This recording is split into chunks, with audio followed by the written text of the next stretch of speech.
Oke. Selamat malam semuanya, teman-teman yang udah bergabung ya.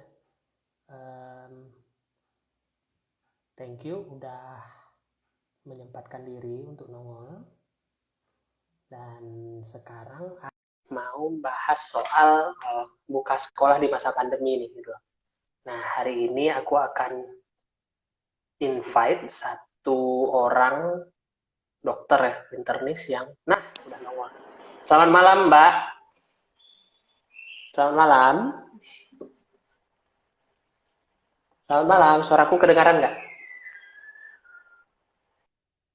Halo, selamat malam.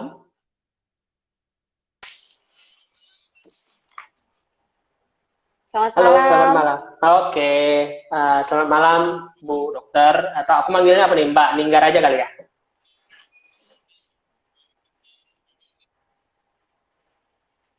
Udah masuk belum nih suara? Suaraku masuk nggak, Mbak? Masuk, tapi putus-putus ya? Oke, bentar. Aku coba langsung pakai. Kalau begini suaranya masuk semua nggak? Masuk. Nah, oke. Masuk. Jadi buat teman-teman yang nongkrongin untuk share ya, hari ini aku dapat kesempatan luar biasa untuk mengundang Dokter Ninggar buat sharing pandangan beliau sih ya, terutama karena beliau begitu aktif di edukasi soal COVID-19. Jadi kalau teman-teman udah follow Instagramnya, begitu banyak informasi tentang COVID, lawan hoax, kemudian berbagai, kayaknya banyak ya Mbak Ninggar udah mengisi sesi tentang COVID ini di mana-mana gitu. Nah Mbak, hari ini aku sengaja mengundang Mbak untuk bahas soal karena ada rencana pemerintah untuk membuka kembali sekolah nih. Oke. Nah, nanti kita akan bahas soal mengapa sih buka sekolah di saat pandemi lagi tinggi-tingginya gitu. Dan kalaupun nanti normal, ketika nanti sekolah mau nggak mau, suka nggak suka harus buka, apa sih yang orang tua dan anak perlu persiapkan gitu.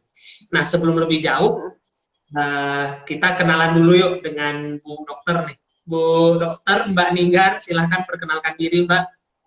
Nama, kemudian karena udah spesialis penyakit dalam, berarti internis ya berarti Mbak ya? Ya. Silahkan memperkenalkan diri terlebih dahulu. Oke, nama saya Dr. Ninggar ya, Mas Paul ya. Saya spesialis penyakit dalam, lulusan Universitas Erlangga. Saya sekarang kerja di Surabaya. Oke, di rumah sakit atau praktek mandiri Mbak? Ya, di rumah sakit ya. Di rumah sakit swasta, dan ada yang rumah sakit pemerintah juga. Ya, gitu. Oke, Mbak, semenjak pandemi ini, Mbak, ini sorry ya, mengapa tiba-tiba mendadak nih jadi menggunakan platform Instagram dan berbagai platform lainnya untuk mengedukasi masyarakat nih tentang COVID-19 nih, Mbak?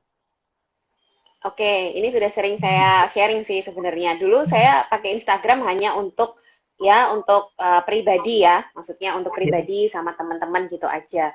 Tapi sejak pandemi memang awal itu dulu ada banyak motivasi sih Mas, terutama karena banyaknya hoax ya, hoax yang masuk ke WA grup keluarga ya awal-awal dulu itu kayak terpanggil aja karena saya anggap ini termasuk bidang yang saya paham gitu loh. Karena saya paham, saya ngerti, kayaknya wah ini harus diluruskan nih karena salah ini. Seperti itulah ya Mas. Terus kayak ya seperti panggilan aja, kayaknya nih nggak bisa dibiarkan gitu loh. Awalnya sih ya cuman kayak mengcounter sedikit-sedikit, tapi lama-lama karena hoax juga ada terus, ya akhirnya hampir tiap hari atau tiap ada isu saya selalu counter kan gitu.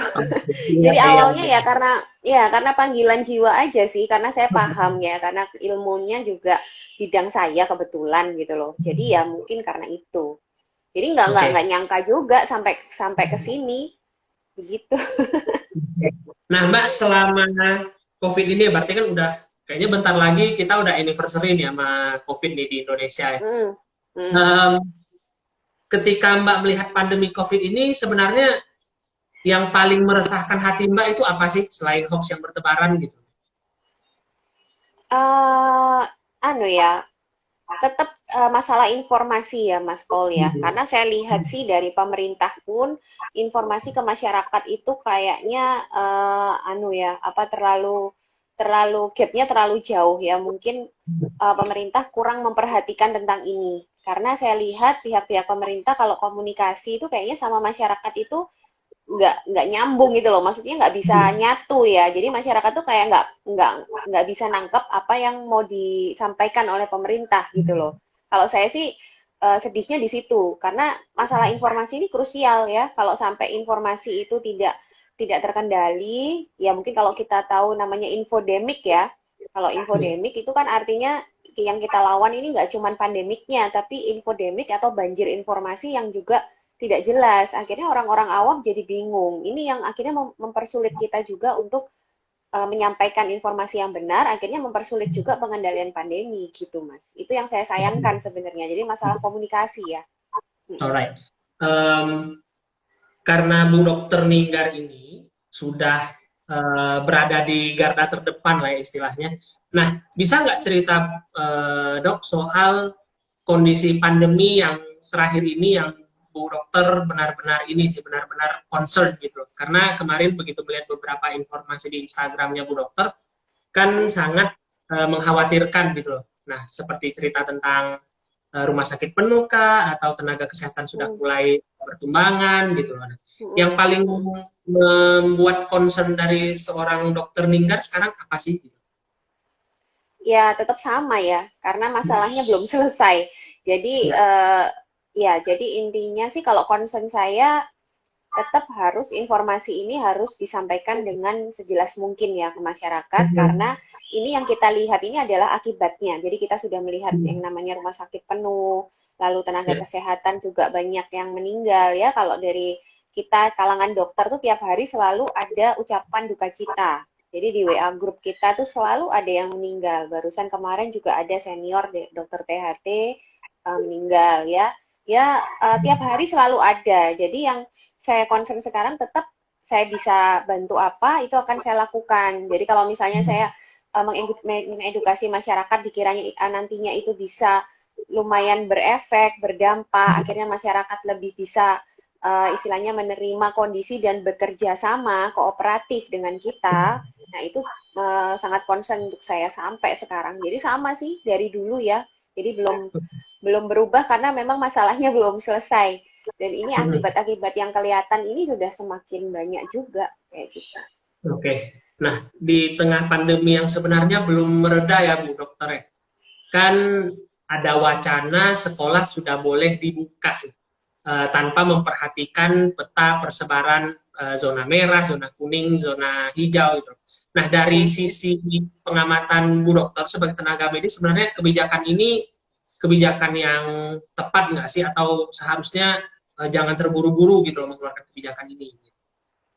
Oke, ini kebetulan saya dulu lihat konferensi kayak lihat konferensi pers apa ya dulu ya yang Pak Nadiem Makarim itu waktu itu bersama 4 menteri yang lain. Saya kebetulan ikut lihat itunya pemaparan beliau. Sebenarnya alasannya itu di satu sisi sangat masuk akal ya, karena ini sudah hampir 1 tahun, jadi banyak masalah juga yang terjadi di dalam rumah.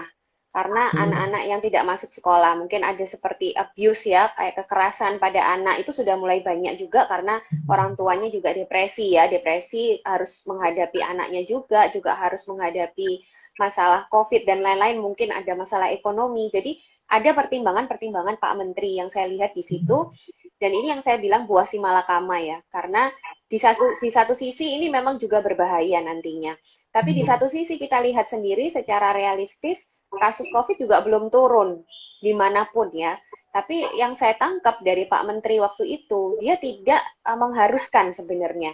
Jadi dia tidak mewajibkan, tapi menyerahkan kembali ke masing-masing orang tua. Jadi misalnya nanti seandainya ada sekolah yang membuka, itu kalau misalnya ada orang tua yang nggak setuju, itu seharusnya nggak boleh dipaksa.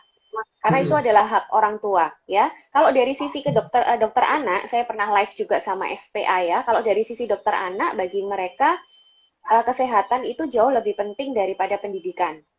Itu kalau dari sisi dokter anak ya. Karena dari dokter anak melihat sehari-hari meskipun katanya ya, anak kecil sampai umur 18 tahun itu kan masuk kategori anak-anak. Itu kalau kena COVID katanya resiko untuk menjadi COVID berat itu lebih rendah dibanding orang dewasa. Jadi dia lebih banyak OTG, lebih banyak carrier justru menularkan. Itu kalau menurut dokter anak seperti itu. Jadi kalau secara kematian segala jauh lebih rendah. Kalau dari data Indonesia yang saya lihat di website COVID, covid19.go.id, itu anak umur 0 sampai 18 tahun sekarang 10%. 10%. 10% dari seluruh kasus. Itu meningkat ya. Meningkat dengan seiring dengan peningkatan kasus. Ya, cuman itu tadi. Kalau dari Pak Menteri itu sebenarnya diserahkan lagi ke keluarga. Karena juga mungkin kalau kita mau Indonesia ini kan luas banget ya Mas ya. Jadi mungkin ada yang memang di pelosok ya, di pelosok benar-benar di pelosok itu mungkin nggak apa-apa di sana ya. Jadi kita juga nggak tahu kan kondisi penyebaran COVID-nya apakah sampai sana. Nah kalau yang memang terpencil, terus juga sinyal sulit untuk melakukan pembelajaran daring, nah itu Pak Menteri juga membolehkan untuk mencoba tatap muka ya. Jadi kalau menurut saya itu tidak akan mungkin bisa disamaratakan semua daerah. Nah, cuman ini sekarang tergantung kebijakan orang tua dan masing-masing sekolah. Ya, karena saya lihat sih dari Pak Menteri itu sebenarnya aturan protokol kesehatan tuh udah sangat bagus.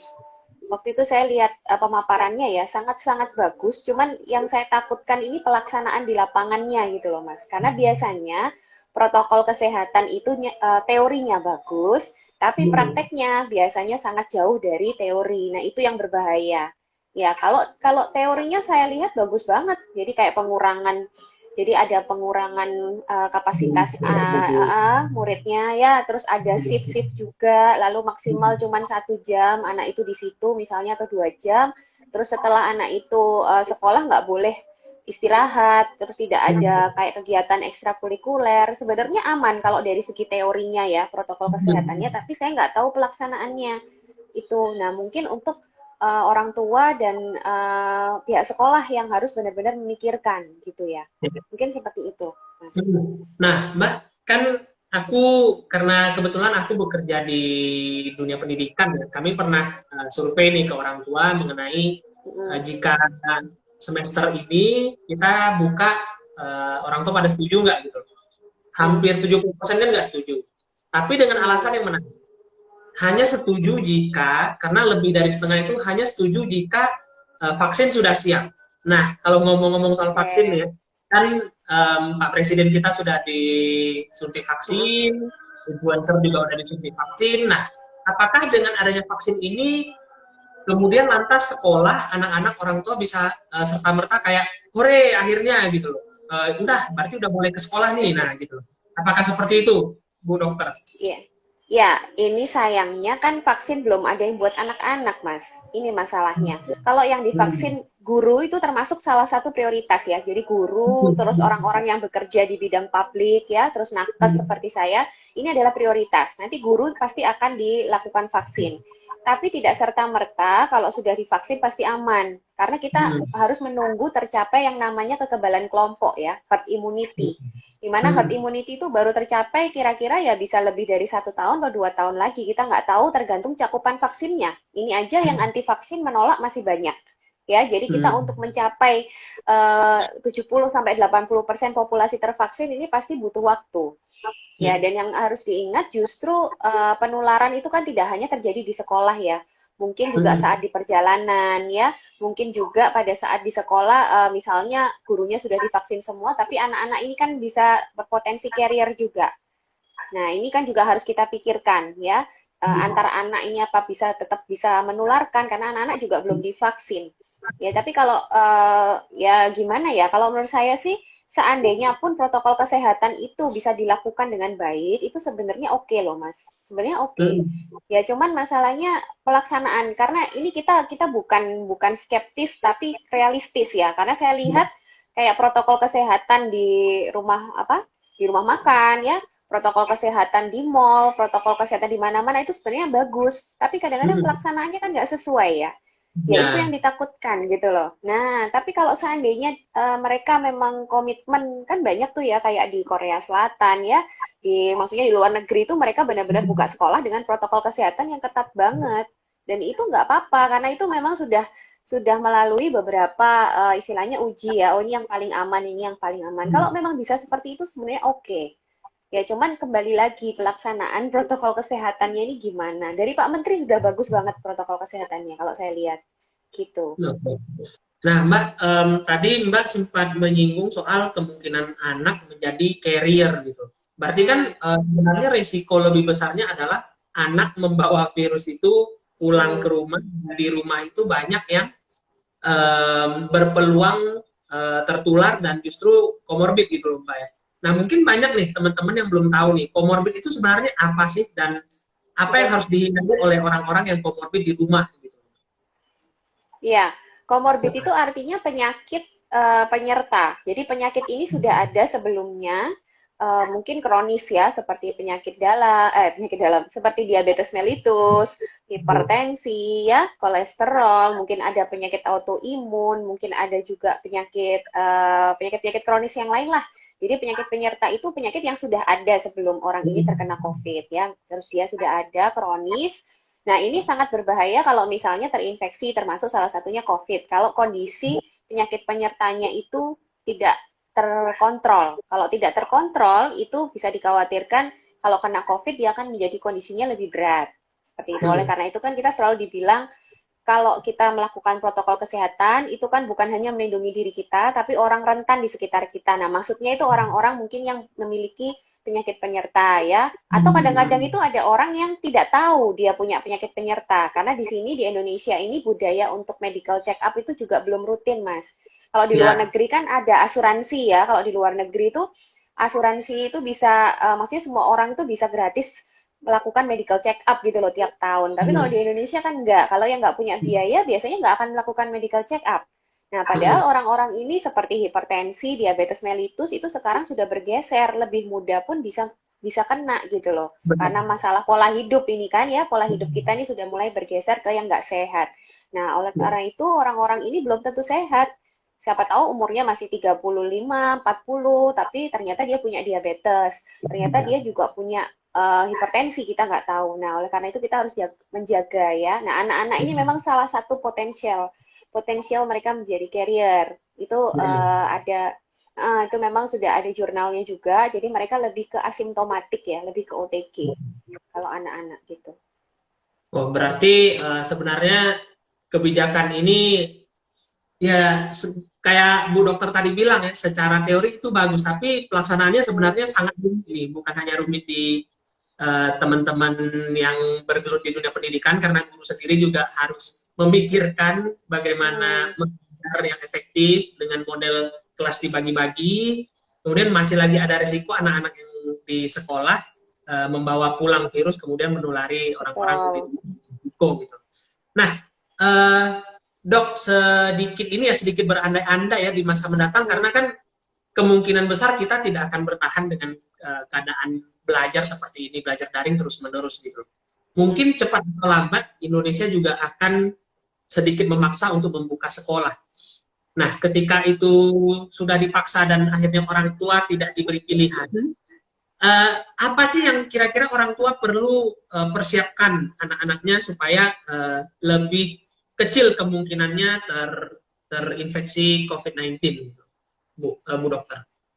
Ya, oke.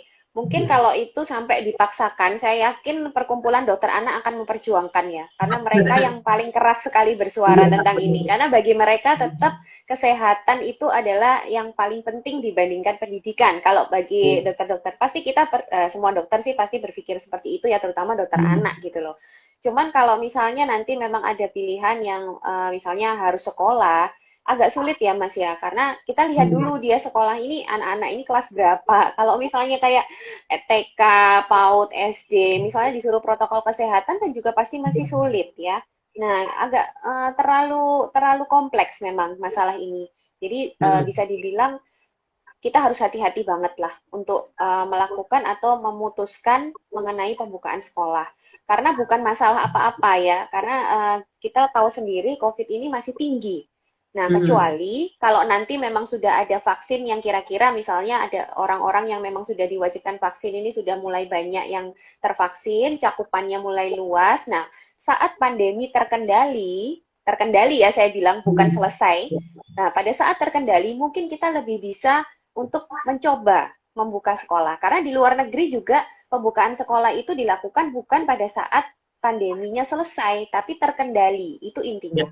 Karena kalau belum terkendali, seperti ini contohnya, rumah sakit penuh, ini jelas belum terkendali. Itu artinya kasus masih sangat tinggi, orang yang dirawat masih banyak.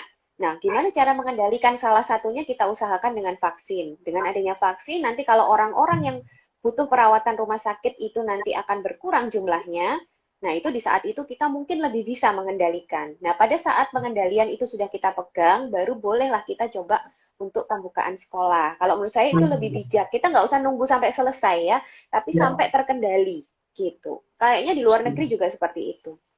Ya, yang disampaikan dokter benar ya. Jadi memang di negara luar pun ada beberapa yang belum terlalu terkendali. Akhirnya Betul. coba buka sekolah, akhirnya kan jadi klaster Kasusnya baru, meningkat, benar. baru meningkat sekali lagi.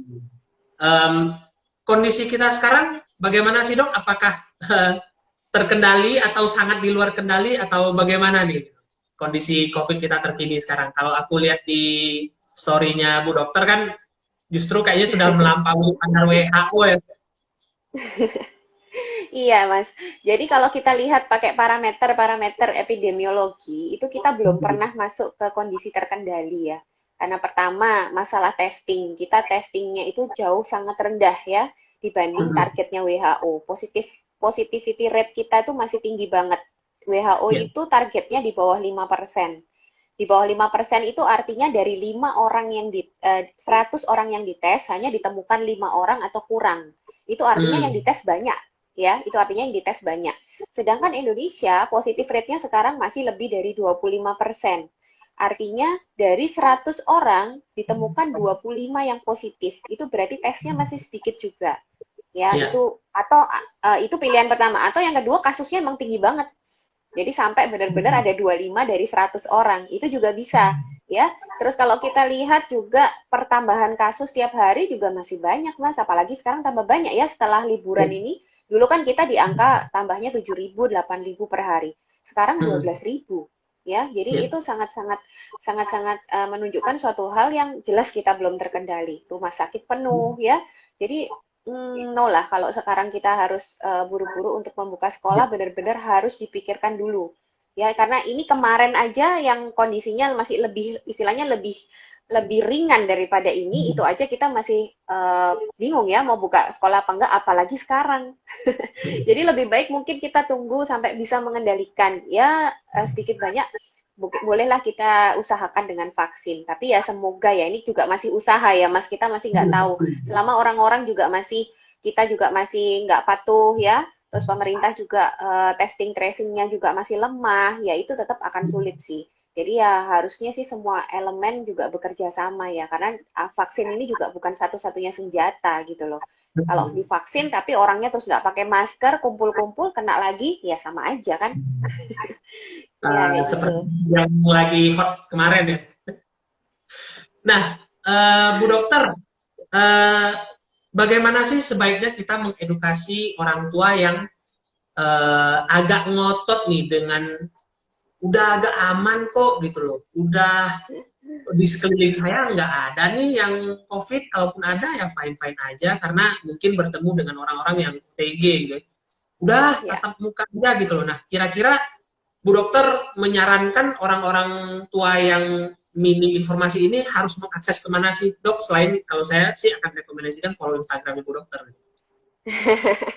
Kalau saya sih, ya kalau saya sih prinsipnya gini ya Mas, orang tua itu pasti tahu yang terbaik untuk anaknya. Ya kita juga nggak bisa ngejudge orang yang dia setuju tatap muka itu pasti dia lebih buruk. Kita mungkin nggak ada di posisi dia gitu loh. Misalnya dia kesulitan untuk nggak punya HP banyak misalnya, atau nggak punya laptop. Nah itu kita nggak bisa maksa sebenarnya. Justru kebijakan Pak Menteri itu menurut saya sudah win-win solution. Jadi oke, silahkan yang mau tatap muka silahkan dengan resiko apapun ditanggung sendiri kan, ya. Tapi yang belum mau jangan dipaksa. Kalau Ya, menurut saya sih kayak gitu, karena kita mau memaksakan sesuatu di mana kita juga tidak ada di posisi orang itu, kita juga akhirnya seperti kayak menghakimi ya Mas ya. Itu betul, nggak boleh betul. karena saya yakin nggak ada orang tua manapun yang akan mencelakakan anaknya. Itu saya yakin ya. Tapi sekali lagi kondisi kondisi tiap keluarga beda, terus dia hadapi mungkin belum tentu kita hadapi. Jadi menurut saya sih kalau memang kebijakannya Pak Menteri itu seperti itu kemarin ya sudah itu win-win solution untuk sekarang. Tapi sekolah juga nggak boleh maksa kalau ada orang tua yang memang belum bersedia anaknya untuk tatap muka, ya lebih baik diadakan dua. Jadi ada yang online, ada yang offline, itu lebih aman seperti itu. Ya. Kan istilahnya Nah, orang tua yang mau tatap muka berarti dia sudah siap menerima resiko. Gitu oke. ya. Setuju sekali, Bu Dokter. Nah, Bu Dokter, ini udah banyak nih chatnya di bawah. Ada juga yang sekedar memberi komentar positif. Terima kasih buat teman-teman yang udah memberi komentar. Nah, ini ada pertanyaan nih, Bu Dokter. Dok, tanggapannya dong tentang orang yang sudah divaksin, tidak perlu lagi di swab lagi. Apakah bisa seperti itu? Ya itu yang barusan saya bilang. Dengan Iya, adanya vaksin bukan berarti 3T dan 3M itu selesai. Ya, itu ya, yang harus dipahami. Dan perannya tuh beda-beda. Vaksin dengan swab PCR itu perannya beda. Kalau swab PCR itu kan kita harus mendeteksi, apalagi yang kontak-kontak erat ya, kita harus mendeteksi secepat mungkin orang yang berpotensi menularkan supaya kita bisa segera lain. Itu kan tujuannya sebenarnya. Nah, kalau sudah vaksin, tapi orang lain sekitarnya kan belum tentu nggak kena juga. Tetaplah 3T dan 3M itu tetap harus dilakukan. Ya, selama belum tercapai yang namanya kekebalan kelompok, jadi benar-benar perlindungan total belum tercapai, itu belum bisa. Gitu. Jadi nggak bisa menggantikan, ya. Semuanya punya peran sendiri-sendiri. ya. Oke, ini juga ada pertanyaan agak out of topic sih ya, Bu Dokter, tapi Oke. masih kaitan dengan vaksin. Dok, lagi rame di grup emak-emak, kalau penyuntikan dari presiden itu salah, karena nggak intramuskular, tapi subkutan, Dok. Plus masih ada sisa di dalam, mungkin di dalam suntikannya. Apakah benar, Dok? Nah, Iya, ini berat. ini saya memang nggak merhatiin videonya ya kemarin, tapi ada yang niat banget ya memperhatikan ini. Tapi mestinya ya enggak lah itu ada ahli hoax itu Mas Adi Aksafidi ini orang liputan 6 fact checker dia bilang hoax sudah terjawab ya. Jadi itu adalah Oke. hoax. Ya nggak mungkin lah kalau misalnya apalagi presiden ya yang disuntik jangan sampai salah lah kayak gitu. Ya, Dan thank you latar Mas belakang Vidi ya. nya juga bukan sembarangan kan ya. Nah, ini Oke. ada juga pertanyaan dari Bu Susi ya. Kalau belajar bersama di ruang terbuka bagaimana, Dok? Nah, ini kan ada konsep bahwa virus COVID-19 itu lebih mudah menyebar berada di ruangan tertutup. Oke. Dan itu mungkin Hmm. benar. Nah, ini ada satu pertanyaan menarik nih. Kalau belajar bersama di ruang terbuka bagaimana? Oke, ya pertanyaan Nah, yang bagus. Ya betul ya Mas Paul ya. Jadi kalau di ruangan tertutup, ya kalau di ruangan tertutup itu memang resiko penularannya itu bisa sampai 18 kali lebih tinggi oh daripada di wow. ruangan terbuka. Ya, tapi ingat di ruangan terbuka bukan berarti tidak bisa terjadi penularan.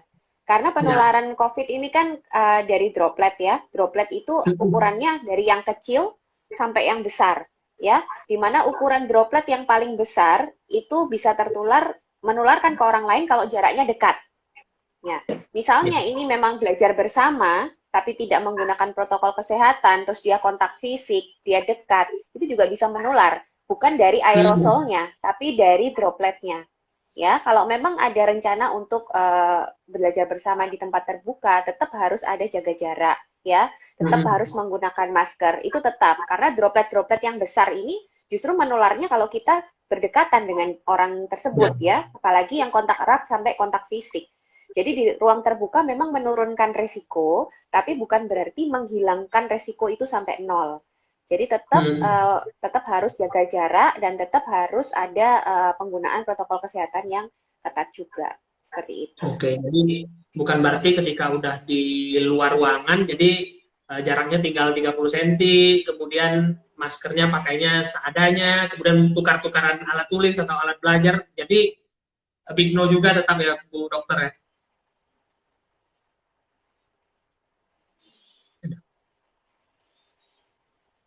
Nah ini tadi kayaknya ada gangguan sinyal sedikit.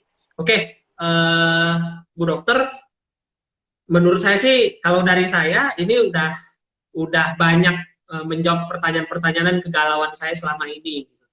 Nah, dari Bu Dokter sendiri yang sudah berjuang di garda terdepan, wah ini loading lagi nih.